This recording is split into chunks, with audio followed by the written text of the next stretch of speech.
I had a phone call not so long ago from one who wanted to know if there was a rite of exorcism. A rite, R-I-T-E, of exorcism. And, well, there is no rite, R-I-G-H-T, there's no rite for such an event since there is no real possession. There isn't any such thing as a real possession. There is the belief of possession, however. And that belief, when it's boiled down to its most basic presentation, is the belief that this life, right here, right now, belongs to a me. You know, the me is the possessor. Life is the supposed possessed. But the me is hypothetical. The me is the false identification that makes the real identification known and understood. The possessed, if it were possible, the possessed would be life, awareness, the consciousness of these very words. And this cannot be put into another, nor can another be put into it, because there is no other. There is only the one. There is God only, God mind, and not another mind to take charge of it or possess it.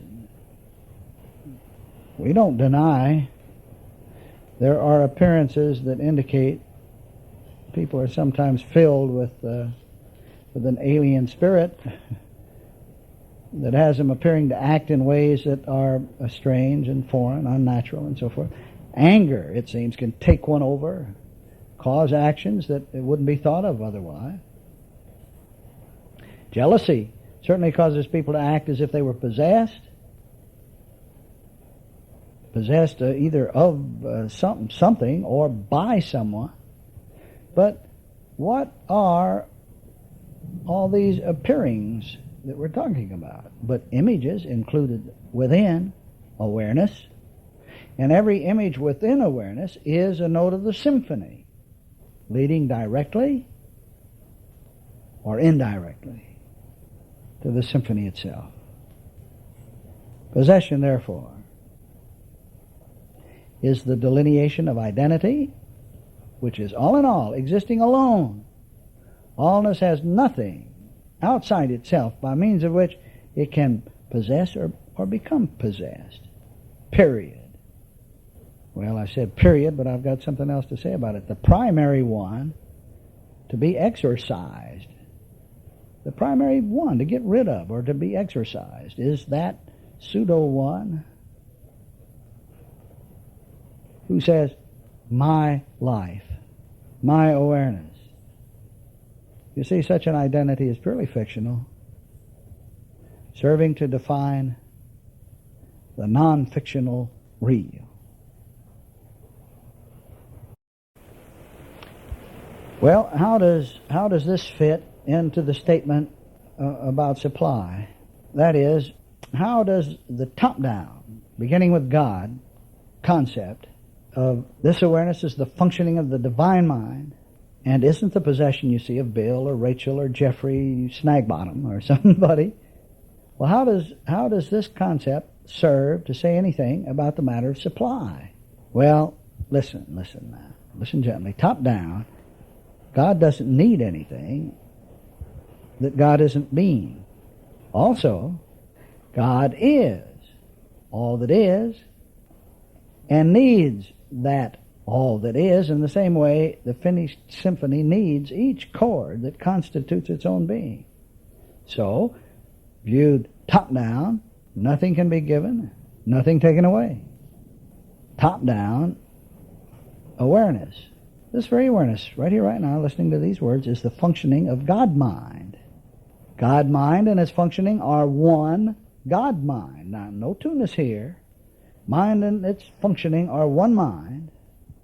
Even if separation were possible, each mind and its functioning would be seen to be the supplied fulfillment of the other. That is, you see, mind isn't mind if it isn't aware. And awareness is nothing without mind. Supply now, as seen from this top-down position, is natural and normal. It is going on every moment. It's already happening. And it's incapable of limitation. It's incapable of lack. And it is not capable of any kind of manipulation. All right, now, continuing top-down, remember Lao Tzu says to start at the beginning, and first there's one, then there's two, then there's three, and the wise man knows when to stop. All right, we'll know when to stop. We haven't stopped yet. All of a sudden the body appears when one looks into a mirror. We began at the top, and we started with consciousness, and then awareness, and now of what awareness is aware of, and we look in the mirror, and lo and behold, there's a body. Well, the mirror and the body appearing therein, or thereout, or anywhere, is ever noted within awareness, not outside it. Therefore, awareness, consciousness is the substance of body form. And as such, that form lives and moves and has its being without fear of want, without lack, without something depriving it of whatever is necessary for form to be form. We note that it isn't until the preposition is introduced that awareness belongs to a body form. Seen in the lake's reflection or in the mirror that there is a consciousness that the body form is good or bad. I'll say that again. It isn't until we introduce the possibility that the awareness that sees the body form in the mirror or in the lake belongs to a me, that there is any kind of a me decision that would say, oh, I don't like the way that body looks. A me decision that says that is a form that I don't like. And that me is a pseudo-possessor of awareness. And it's that one that does all the liking and disliking, the wanting, the needing, desiring, lusting after the goodness, chewing the bad. Judgment doesn't enter the scene until the possessor is acknowledged as real, until one takes the liar to be identity. In one of the Han stories, at this point, the old master is asked by one of his students. He says, oh, but dear Han, the one and only identity is being everything, as you've taught us. So therefore, that one must also be the sum and substance of the liar also. Isn't that so? And Han answers, yes, you have it straight. But wisdom is not fooled by the fantasy, is it? And then the student puzzles for a moment and says, but is wisdom not being fooled when I stand before the mirror and play the part of a fool?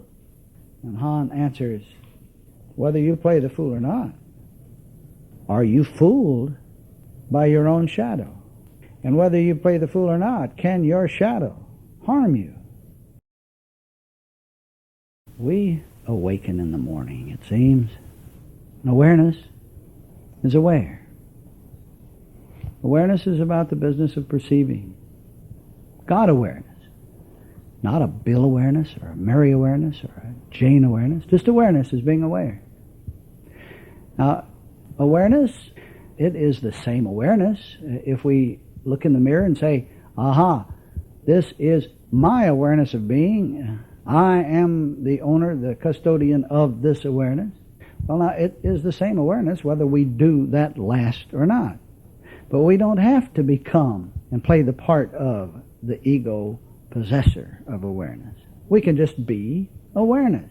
Now, we go on through the day just like we've always done. It doesn't change anything in particular.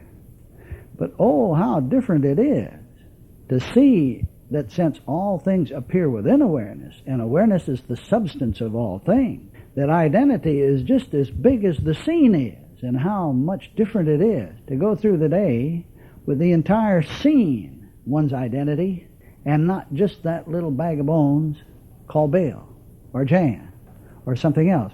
Now granted, that little bag of bones will still be there. It still appears to walk around and be a part of the scene, but for good reason.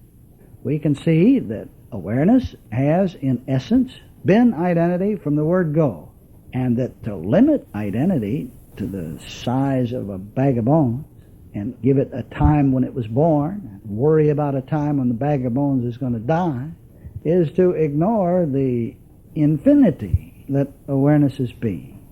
Now, the comprehension of a subtle viewpoint like this appears to require much repetition. The same ideas presented from many angles, softly or vigorously or shockingly or directly, as we're doing it right here, sometimes obtusely and sometimes even obversely. Without question, subtle viewpoints are perceived often from out of our frustration and from out of the humility of helplessness. Whatever leads us to the heartfelt comprehension of light also leads us to the repugnant emptiness of this ego shell, this concept of this is my life, my awareness, that we've all, for good reason, been encrusted by, as appearances go, a shell to be seen for what it is and forsaken. It is the very contradistinguishing nature of human living that allows for the delineation of divine being in exactly the same way that darkness is the means by which light is delineated.